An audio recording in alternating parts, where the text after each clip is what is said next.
parece que Pantera Negra trouxe um tema importantíssimo pra discussão. Mais de um, né? Vários. Imagina só se esconder pelas terras secretas de Wakanda, num lugar onde o futuro bate na porta, com uma vibe que mistura tecnologia de ponta e tradições ancestrais. Estamos falando de um país onde o metal mais raro e poderoso, o Vibranium, não só tá no escudo do Capitão América, no traje do Pantera Negra, mas em tudo que você pode imaginar, fazendo de Wakanda um verdadeiro playground de inovações. Como naquela vez em que a Shuri apresenta o T'Challa, as novas luvas de energia. Elas são... Nossa, isso daí... É muito Será que dá da pra hora. comprar uma? É muito da hora, Bom, eu queria muito. Isso aí demonstrou não só o poder do Vibranium, mas como a inovação tá no coração de Wakanda. Não, e todo mundo concorda que o filme do Ryan Coogler é demais, cara. O melhor é como ele representa a cultura pop, saca? Tipo, ele atende às demandas dos fãs que estão querendo ver mais diversidade fora do padrão herói branco, de olho claro, que a Marvel tá sempre lançando, né? Tava na hora. O ícone desse filme é o T'Challa, um herói que não só tem a manha na luta, mas traz na bagagem um coração gigante e uma cabeça feita pra reinar. Mas vamos combinar aqui, vamos fazer aqui um combinado, o que realmente faz a gente repensar a vida e os heróis de capa, ou melhor, de Vibranium, é o Eric Killmonger. O cara chegou chegando com uma história que faz qualquer um parar pra pensar sobre o que é ser herói e o que é ser vilão, tá ligado? Fora o Michael B, né? E o Killmonger não veio pra brincar, não. Ele é um reflexo vivo das injustiças e dores do nosso mundo, mostrando que nem sempre o mal é tão ruim assim, né? E que as ações dele, por mais controversas que sejam, vêm de um lugar real de luta e sofrimento, interpretado de um jeito épico pelo nosso Michael B. Jordan. Ele força a gente a olhar no espelho e questionar os nossos próprios valores sobre o certo e o errado.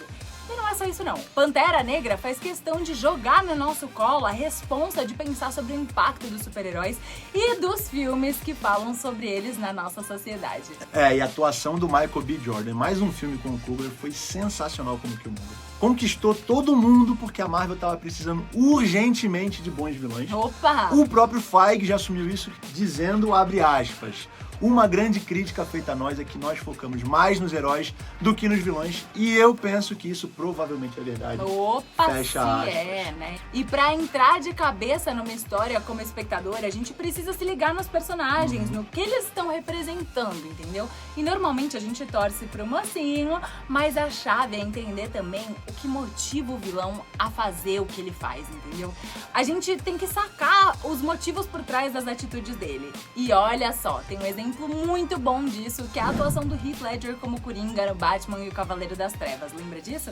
Ele trouxe um lado insano pelo personagem que foi demais, baseado na visão dos irmãos Nolan. É, mas voltando aqui, no MCU tem uma galera que manda muito bem nas histórias, cheias de significado e diversão, especialmente focadas neles, nos heróis.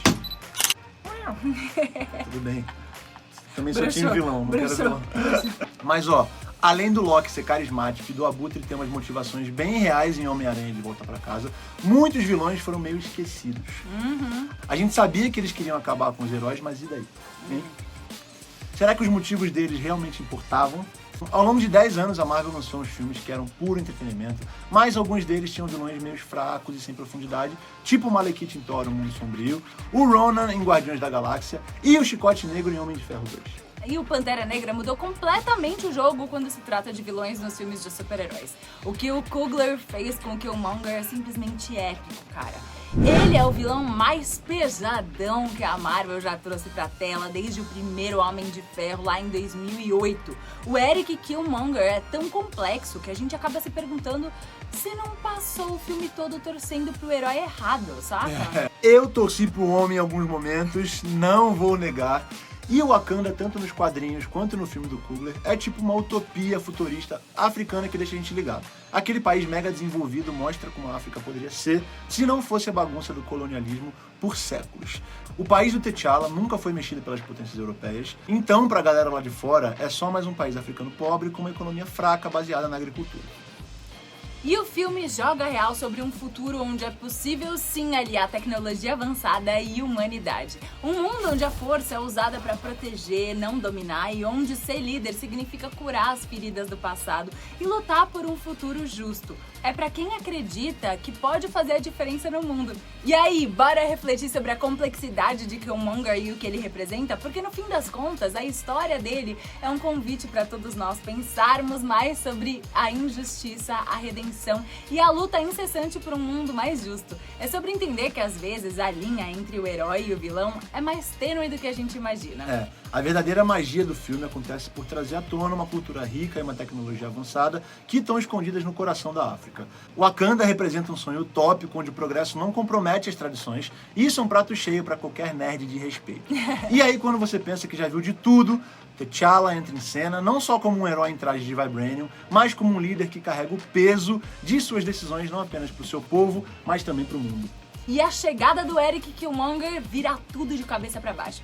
Ele não é só um vilão querendo poder, não. Ele é um espelho que reflete as feridas abertas da história, questionando a responsabilidade de Wakanda perante o mundo. Killmonger, na real, é o primo do T'Challa. E o Eric cresceu nos Estados Unidos e passou por um momento super pesado quando ele achou o corpo do pai dele na casa deles numa área bem pobre de Oakland. E não é por acaso, entendeu? Oakland é a mesma cidade da Califórnia onde rolou o assassinato do Oscar Grant, um cara negro que levou um tiro nas costas da polícia quando estava rendido no chão. A história do Grant virou também filme chamado Fruitvale Station, A Última Parada, que foi a estreia do Coogler como diretor e tinha o Jordan no elenco. E olha só, foi nessa mesma Oakland que o Partido dos Panteras Negras, uma organização que lutava contra a brutalidade policial, foi fundado. Loucura, né? A história pessoal dele, marcada pela perda e pelo abandono, ressoa uma verdade incômoda sobre o mundo fora das telas. Desafia os espectadores a pensar sobre justiça, vingança e redenção. O Killmonger faz a gente confrontar a realidade de que às vezes os vilões são criados pelas circunstâncias, moldados por um mundo que frequentemente vira as costas para aqueles que são mais vulneráveis. E durante a vida toda, o Killmonger lutou para lidar com a própria tragédia da forma que deu, né? Diferente do primo dele, que teve toda uma vida de privilégios, o Killmonger cresceu na quebrada e passou por várias paradas pesadas, entendeu? O cara até entrou para um esquadrão de elite do exército dos Estados Unidos, mandou ver nas guerras do Afeganistão e do Iraque e ficou com o corpo cheio de cicatrizes. Uma para cada pessoa que ele matou. Essas cicatrizes estão lá para lembrar os traumas que ele passou na vida, entendeu? O roteiro do filme faz a gente ver uma diferença enorme entre o Killmonger e o T'Challa. O Killmonger é todo violento, enquanto o T'Challa é mais na dele, mais ponderado. O Killmonger não sabe liderar, já o T'Challa tem aquela postura de herdeiro do trono. Mas o Coogler não precisava necessariamente botar os dois como antagonistas, né? Dava pra conciliar as visões dos dois e fazer o filme ainda mais revolucionário. Pô, o filme tá certo, mas fica batendo na tecla das falhas do Killmonger, entendeu? Tem uma parte em que o personagem do Jordan fala que quer criar um império negro que nem um antigo império britânico, cara. Essa mensagem é meio perigosa, porque parece que a luta pela igualdade racial esconde uma vontade de vingança e não de justiça, entendeu? Como se fosse pra botar os brancos na linha e dominar eles, entendeu? Isso reflete bem o pensamento reacionário da extrema-direita dos Estados Unidos. O Killmonger, na real, é praticamente um grito de guerra contra injustiças sociais e raciais, fazendo de Wakanda o palco para discussões que são mega relevantes aqui no nosso mundo real. Ele não é só um personagem, ele é uma voz poderosa que ressoa com muita gente mesmo, falando sobre dores antigas e lutas atuais que ainda hoje a gente precisa enfrentar. O Killmonger é tipo aquele espelho que a gente prefere evitar, mostrando as marcas que sistemas falhos deixam nas pessoas. A raiva dele, mesmo passando dos limites, é um belo tapa na cara sobre como é viver sendo ignorado ou empurrado para escanteio pela sociedade. O Pantera Negra ganha uma camada extra de profundidade quando ele cutuca essas feridas abertas, transformando o que seria só um filme de super-herói em uma discussão daquelas bem sérias sobre racismo, desigualdade e busca por justiça. E não para por aí não. O Killmonger acaba sendo esse ícone que não só desafia o Wakanda e o T'Challa, mas também cada um de nós. Ele questiona as narrativas simplistas que a gente está acostumado a engolir sem mastigar, sobre o que é ser herói e o que é ser vilão.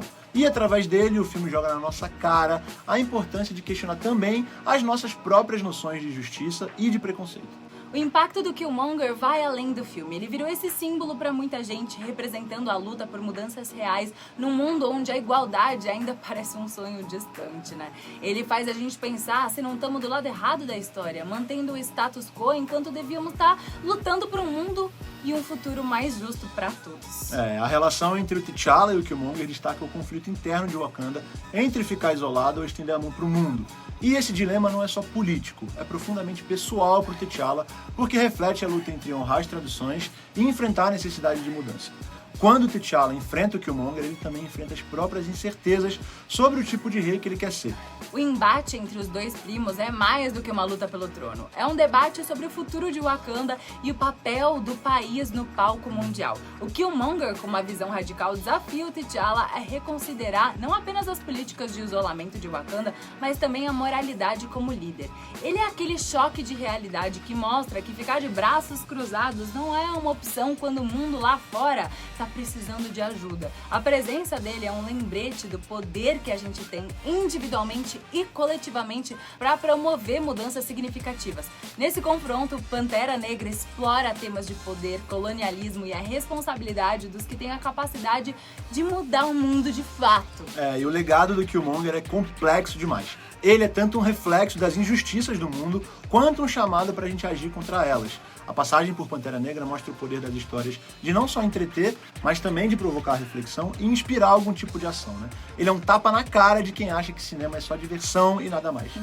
Ele sacode a gente para pensar sobre como a gente contribui para sistemas opressores e como a gente pode ajudar a mudar essa parada, né? O Pantera Negra chama a gente para participar da luta, mostrando que a arte tem um papel fundamental na provocação de mudanças. Então, enquanto a gente se despede de Wakanda e suas histórias incríveis, a figura do Killmonger fica ecoando. Ele não é só o vilão que foi derrotado, ele é um personagem que trouxe luz para as sombras da nossa sociedade, incentivando a gente a fazer o mesmo e buscar luz também. O papel dele em Pantera Negra é mais do que parte da trama, é um convite para a gente mergulhar fundo e refletir sobre as complexidades do nosso mundo e o que a gente pode fazer para torná-lo um lugar muito melhor do que é hoje. E a história do Killmonger não é só um pedaço do Pantera Negra, não. Ela se torna uma parte da gente, um lembrete constante da necessidade de encarar as realidades difíceis e lutar por um futuro mais justo. Ele transforma o filme de super-herói em uma plataforma para discussões sérias, provando que histórias assim são essenciais para inspirar a gente a mudar um mundo um passo de cada vez. No final, o legado de Pantera Negra vai além das conquistas no cinema.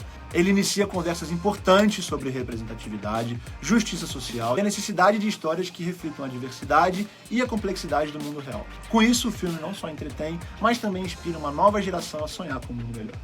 Em retrospectiva, Pantera Negra provou mais uma vez que ele foi um marco no cinema. É um fenômeno cultural que desafia as convenções e estabelece novos padrões para o que filmes de super-heróis podem ser. A mensagem ressoa muito além das fronteiras de Wakanda, lembrando que às vezes os verdadeiros heróis são aqueles que têm a coragem de questionar e mudar o status quo.